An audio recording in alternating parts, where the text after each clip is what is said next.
আজ আমরা পড়ব মলার আয়তন। আমরা ধরে নিচ্ছি এখানে কার্বন ডাইঅক্সাইড গ্যাস রয়েছে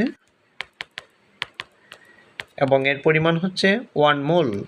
যেহেতু এখানে 1 মোল কার্বন ডাইঅক্সাইড আছে, তাহলে অবশ্যই এর মধ্যে অণুর সংখ্যা হবে 6.023 × 10⁻23টি অণু আছে। এখন আমাদের জানতে হবে এই কার্বন ডাইঅক্সাইডের আয়তন কত।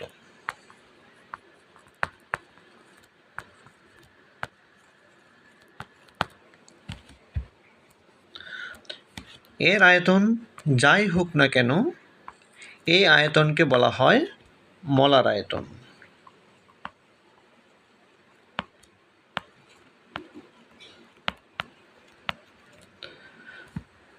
তাহলে মলার আয়তন কি? 1 মোল গ্যাসের যে আয়তন, সেই আয়তনকে বলা হয় মলার আয়তন। এটি কার্বন ডাইঅক্সাইড হতে পারে, অক্সিজেন হতে পারে, নাইট্রোজেন হতে পারে, যাই থাক না কেন, 1 মোল গ্যাসীয় পদার্থ যে আয়তন, তাকে বলা হয় মলার আয়তন। মলার আয়তন কি?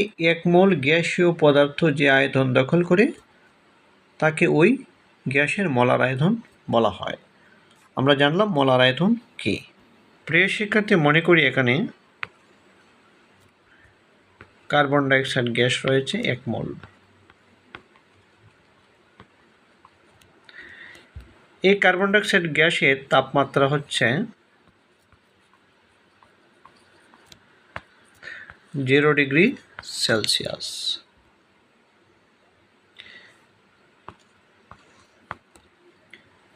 এবং চাপ হচ্ছে 1 atm চাপ। যখন 1 মোল গ্যাস 0 ডিগ্রি সেলসিয়াস তাপমাত্রায় এবং 1 atm চাপে অবস্থান করে, তখন এর আয়তন কত?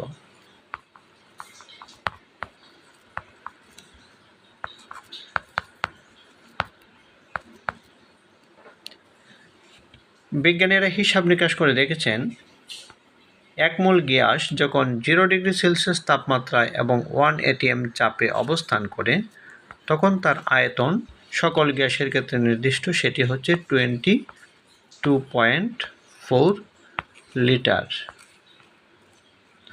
তাহলে এখান থেকে আমরা একটি সূত্র পেয়ে যেতে পারি, সেটি হচ্ছে প্রমাণ তাপমাত্রার চাপ, অর্থাৎ 0 ডিগ্রি সেলসিয়াস তাপমাত্রা এবং 1 atm চাপে সকল গ্যাসের আয়তন সমান, এবং তা হচ্ছে 22.4 লিটার। আর 0 ডিগ্রি সেলসিয়াস তাপমাত্রা এবং 1 atm চাপকে একত্রে বলা হয় STP, standard temperature and pressure, বা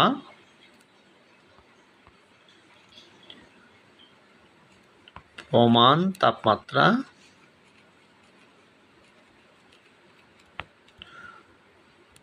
ও চাপ। এটাকে বলা হয় প্রমাণ তাপমাত্রা ও চাপ, STP। তাহলে প্রমাণ তাপমাত্রা ও চাপ কি? প্রমাণ তাপমাত্রা ও চাপ হচ্ছে 0 ডিগ্রি সেলসিয়াস তাপমাত্রা এবং 1 atm চাপকে বলা হয় প্রমাণ তাপমাত্রা ও চাপ। এখানে উল্লেখিত আছে 0 ডিগ্রি সেলসিয়াস তাপমাত্রা এবং 1 বায়ুমণ্ডলের চাপকে একত্রে প্রমাণ তাপমাত্রা ও চাপ বা আদর্শ তাপমাত্রা ও চাপ বলা হয়।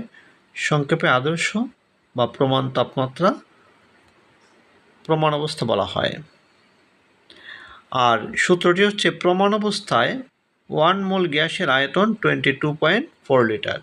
এটিকে সূত্র ধরে আমরা বিভিন্ন সমস্যার সমাধান করতে পারি।